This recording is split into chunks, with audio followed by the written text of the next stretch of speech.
The air hung heavy with anticipation, as if the world itself was holding its breath. A woman, her name lost to the reader, clung to a routine, a lifeline in a sea of uncertainty.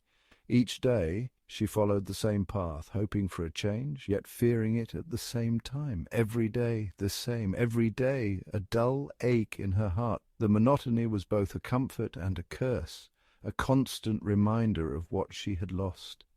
"Today," she whispered to herself, "today I'll see her." It was a mantra, a promise she made to herself every morning, hoping that today would be different. The object of her obsession, a woman named Tina, haunted her thoughts.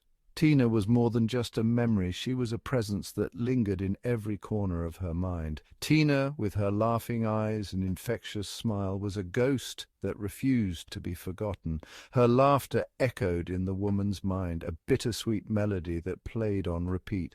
Their connection, shrouded in mystery, added a layer of unease to the woman's daily existence. It was as if the universe had conspired to keep them apart, yet bound them together in an unbreakable bond. Sunrise brought a familiar ache to her bones. She moved through her day like a ghost herself, each action mechanical, devoid of true feeling. Work, a blur of meaningless tasks. Home, an empty shell that echoed with silence.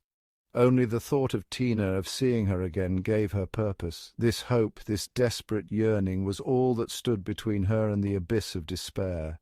The diner, their meeting place, beckoned her with the promise of solace and dread in equal measure.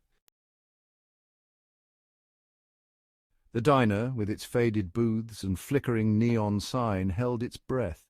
Time seemed to move differently within its walls, thick with the aroma of stale coffee and unspoken secrets. The woman always chose the same booth, her back to the wall, her eyes glued to the entrance. Chris, the waitress, watched her with a mixture of pity and apprehension. Her silence spoke volumes, her eyes reflecting the weight of the woman's unspoken grief. Each unanswered question, each knowing glance deepened the mystery surrounding Tina's absence. Section 4. Whispers of Guilt. The woman's thoughts drifted back to the incident, the memory a jagged shard of glass in her mind. Each recollection cut deeper, leaving her breathless and filled with regret. Tina, vibrant and full of life, now just a whisper in the wind. Her laughter, once a melody, now echoed faintly in the corridors of her mind. A mistake, a moment of carelessness, had shattered their world. The consequences of that single moment rippled through her life, altering its course forever. Guilt gnawed at her insides, a constant companion. It was a shadow that followed her every step, a relentless reminder of her failure. She was condemned to carry the weight of her actions, the memory of Tina's laughter forever tainted by her own hand in silencing it. The burden was heavy, and the nights were long and sleepless. The diner, the scene of their shared joy, was now a constant reminder of her loss. Every corner, every table whispered of the moments they had shared, now lost to the void of her guilt. Section 5. A Glimmer of Hope. The bell above the diner door tinkled, snapping the woman back to the present. Her heart leaped into her throat, her breath catching in her chest. A figure stood silhouetted against the fading light, so familiar, so achingly real. Could it be, after all this time, had Tina finally returned? Hope, fragile and easily crushed, flickered within her. She held her breath, afraid to move, afraid to break the spell. Section 6. Reality Blurs. The figure moved closer, stepping into the pool of light, its features slowly becoming discernible. The woman's blood ran cold. It wasn't Tina. Her heart pounded in her chest, a mix of fear and confusion gripping her. Disappointment, sharp and piercing, washed over her, or was it?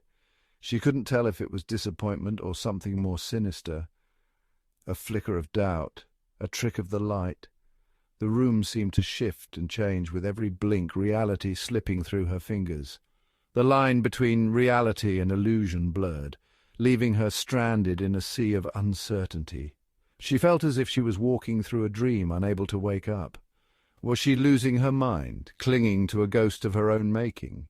The reflection in the mirror seemed to mock her, a distorted version of herself.